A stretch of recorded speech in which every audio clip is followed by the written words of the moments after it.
Okay, since wala na naman yung alaga ko dito, mag-isa ako, mag-i-steak na naman tayo.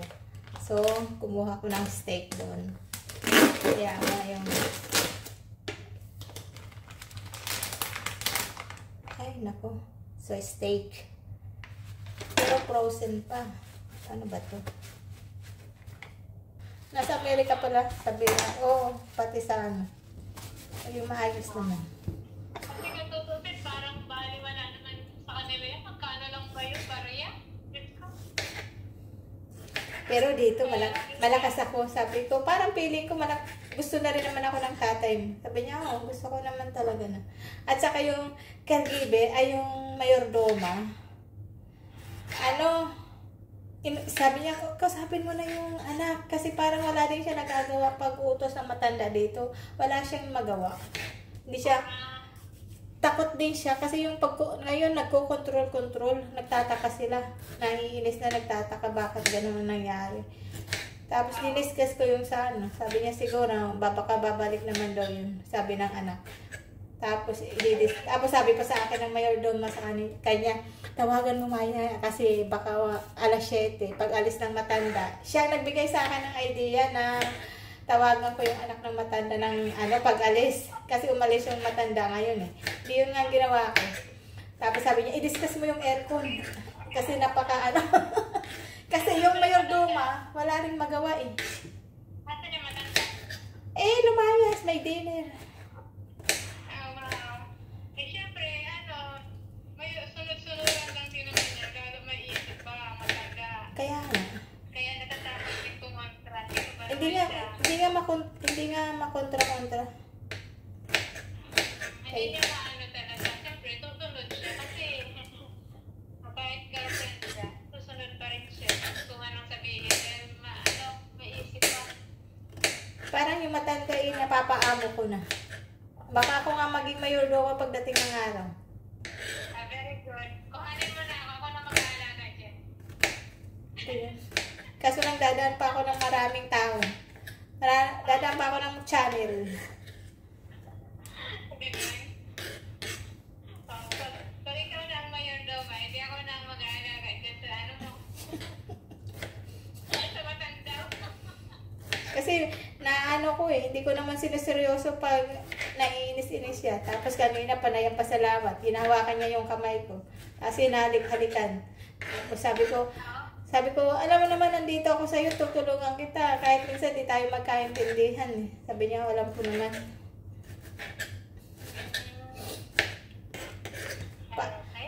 At least, settled na. Settle na. Malay mo, nakalain mo yan. Swerte mo talaga. Sana all. Diba?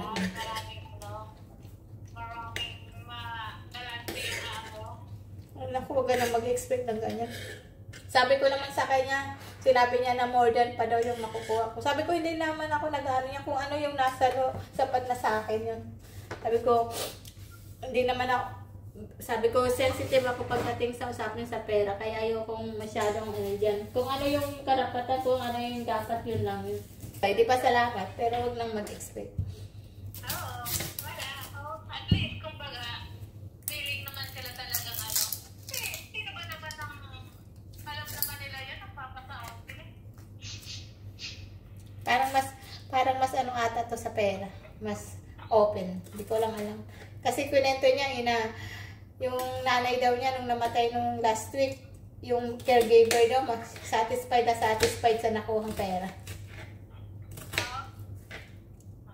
Very good. At sa'yo mo lang kabalata kung kailan mag-iwan. Sana mga ano ba yan? Walang sukuhan. Ba yan? pero hindi ko sinabi na 10,000 ang sahod ko. Hayaan mo na Pero sinabi niya, pag kulang yung sahod, pag hindi umano, sabihin mo lang sa akin. Hindi na. Okay na yan. Okay na yan. Maganda ng annual benefits. Ayon sa kanila. Bari Pero na lang. kung hinayaan mo na magbabago yan.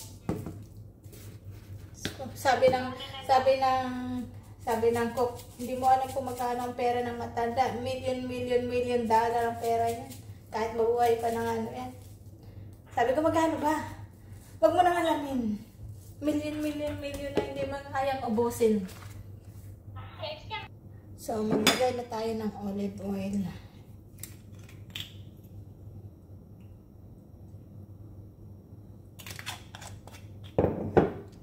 Salt.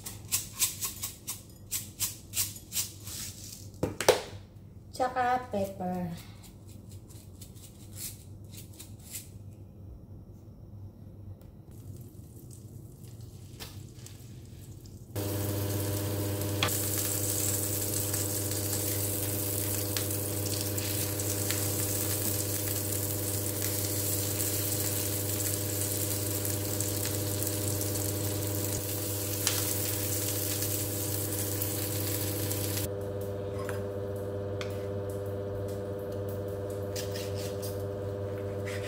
Ay!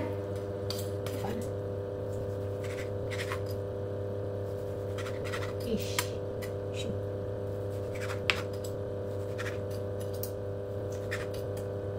Pero, pwede ulit.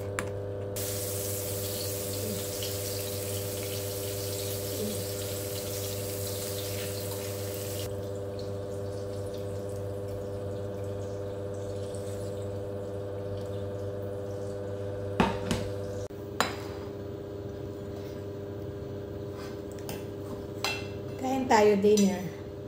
Steak. Tsaka salad.